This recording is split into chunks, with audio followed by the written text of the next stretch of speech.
This is the 16 penny puzzle. We have to figure out how to get this penny into the rest of them so it all lays flush. Well, it's pretty close there, but I bet that's not the solution, and it will be best to start at the beginning. Here we go. My first thought is to line up the curve, because I think most people would start by lining up the pennies at the bottom, but if we start at the curve, this will give us an advantage. So now we can either fill up the bottom or we could fill up the holes in the curve. I'll try this first. So 6, I'll do a row of 5, and then a row of 4. But I cannot even do a row of 5. Well, no, maybe I can. Let's see. Let's go in. Oh, look, it's so close. All right, we'll say that goes in. So row of 5. Now, well, this could be a very easy puzzle.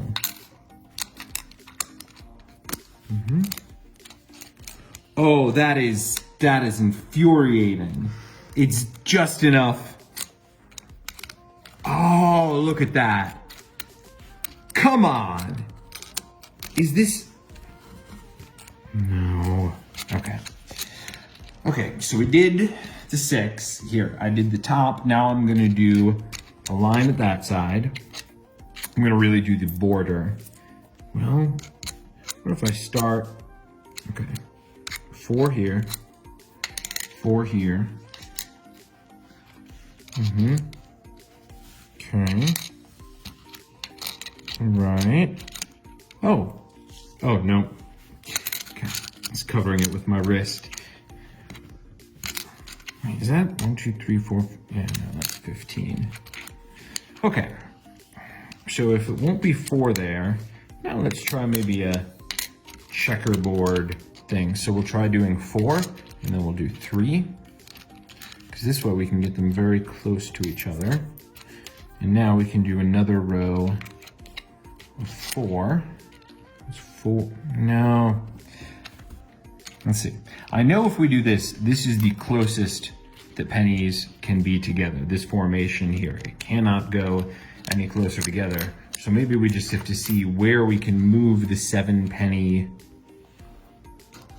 group to. I guess that's the place we can go to. Because here there is absolutely no space between those pennies. So if we can put more in, this should be good.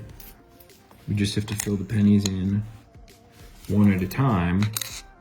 So now, even if this isn't the exact right position on the board, it would just be rotating this, because these pennies they're perfectly touching each other. That's the thing, when you have perfect circles, then you can do this formation of 7 of them, flower petal-like. So there, these are all perfectly lined up. There's no space between any of them.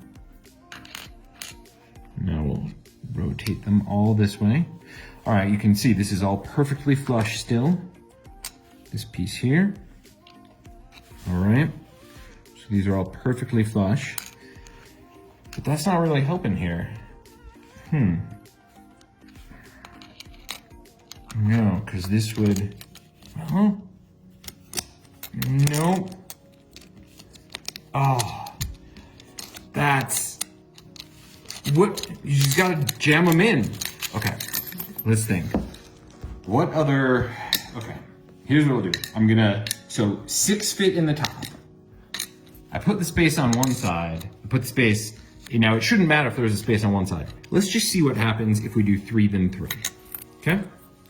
Now, we'll do 2 then 2.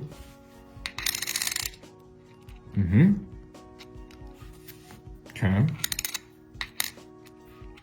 That's all that wasted space though. Unless, okay.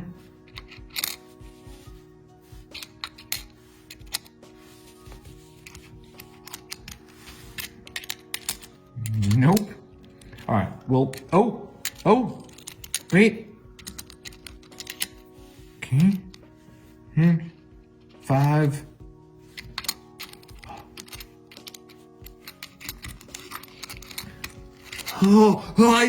It's so close. Okay, 6, then the 5 go there.